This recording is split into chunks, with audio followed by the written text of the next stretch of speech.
Bien, Alfredo, ¿cómo andamos? ¿Qué tal? ¿Cómo estás, Ricardo?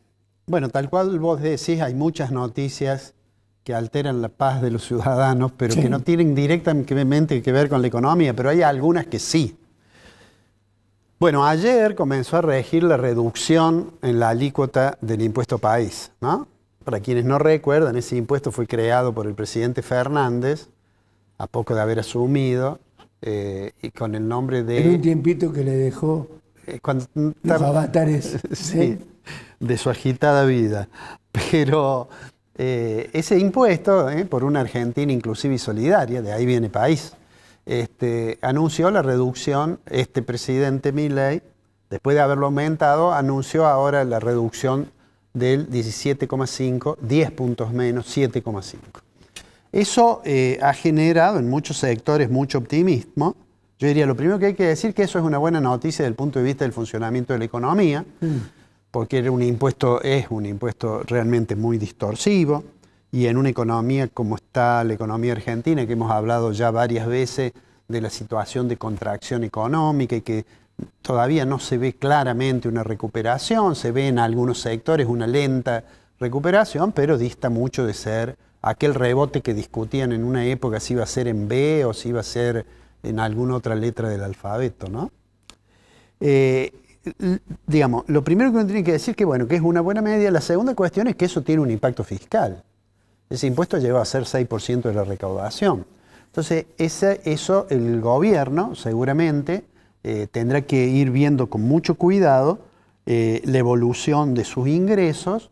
Creo que confía mucho en el blanqueo, en los recursos adicionales que le traiga la modificación de impuestos a las ganancias, en bienes personales también, para tratar de salvar el bache que significa esta reducción del impuesto, del impuesto país.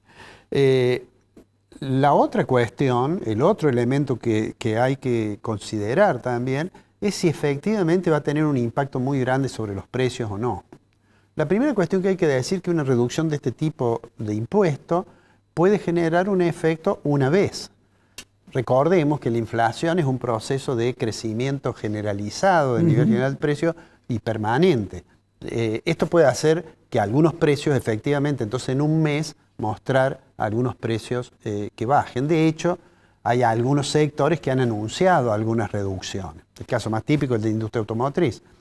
Pero aclaremos que jamás va a ser de la magnitud de la reducción impositiva. Nunca va a haber una caída del 10% de los precios. Entonces, la primera cuestión es que es una buena noticia. La segunda cuestión, que va a tener que tener mucho cuidado con la situación fiscal.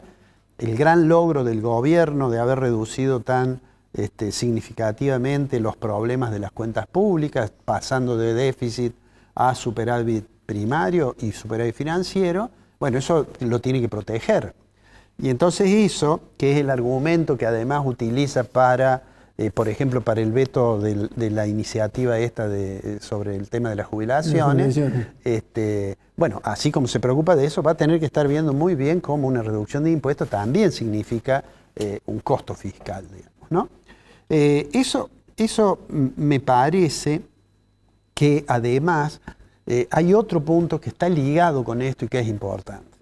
Este impuesto que se baja a la alícuota, no se ha incluido en la reducción, por supuesto, los viajes al exterior, la tarjeta, eso no, pero digo, eso, ¿cuánto va a impactar en los precios? Bueno, eso depende de cada actividad que se vea beneficiada con esta reducción, cuánto participa de la elaboración del producto final en el caso de los insumos industriales. Es decir, cuando alguien va a importar, supongamos, chapa, entonces va a tener una reducción, pero la reducción que le va a llegar finalmente al consumidor va a ser aquella que corresponda a la proporción que este insumo tiene dentro de la estructura de costos. O sea que tampoco hay que pensar en reducciones que sean muy significativas. Tengo la impresión de que más temprano que tarde el gobierno va a tener que tomar otra decisión, porque es probable que si yo bajo esta protección, digamos, a algunas actividades, exista un aumento en los niveles de demanda de importación, aunque esté la economía en contracción. Y entonces eso nos vuelve a traer al análisis a la situación del sector externo. Como hemos dicho en unos programas pasados, la meta de recuperación de reservas internacionales, claramente el gobierno la dejó en segundo lugar con relación a los problemas del sector externo. ¿Por qué? Porque cuando decidió que iba a intervenir en el mercado financiero, en los dólares financieros, el contado con liqui, el dólar MEP, ¿qué es lo que resolvió? Cuando recordarás que nosotros dedicamos un programa a decir cuáles eran las fuentes endógenas de financiamiento. Sí. Y cuando dijimos eso, dijimos, el gobierno toma una decisión. Cuando compre dólares a los exportadores, en realidad entrega dinero para esterilizar ese dinero. En realidad va a ir con esos dólares y los va a vender. Probablemente, como es a un precio más alto, no los va a vender todos. Pero si hace eso, va a estar atentando contra el objetivo de las reservas internacionales. Y eso es lo que pasó. En realidad, ya estamos además en un semestre en que es mucho más complejo la posibilidad de acumular reservas. Eso se ha sumado a la sensación de que si sigue la estrategia de devaluación del 2%, inexorablemente el atraso cambiario se va a hacer sentir. De hecho, aunque este mes tengamos una inflación que sea del 4%, bueno, en el caso de Córdoba, el Centro de Almacenero y Comercio Minorista ya le dio 4,2, pero supongamos, no importa, que sea 3,5 es lo mismo. Sí. ¿Por qué? Porque contra este valor digamos, de Core Impact del 2%, el tipo de cambio se atrasa, ¿no?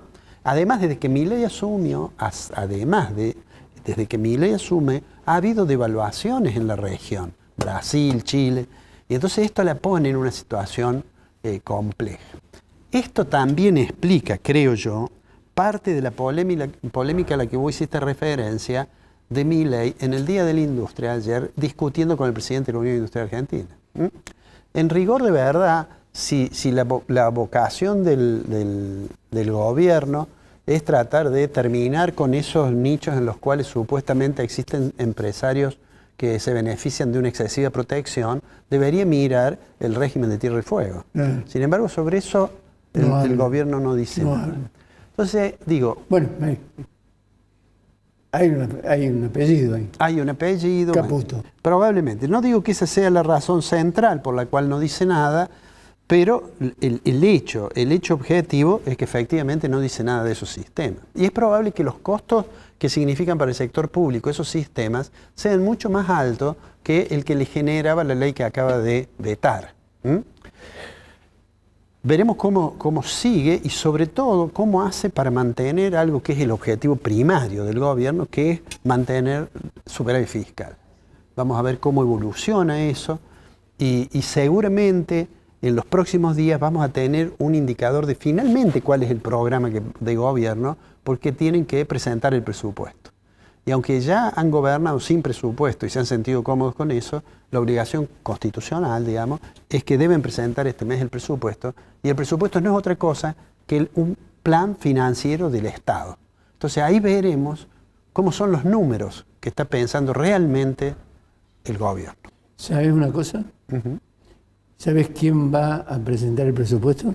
Bueno, hay una versión de que iría el propio presidente. El presidente. Y con lo cual sería una cosa nueva, pero el presidente ha innovado en muchas cosas, así que es probable que también lo haga en eso. ¿Nos vemos la semana que viene? Nos vemos la semana que viene.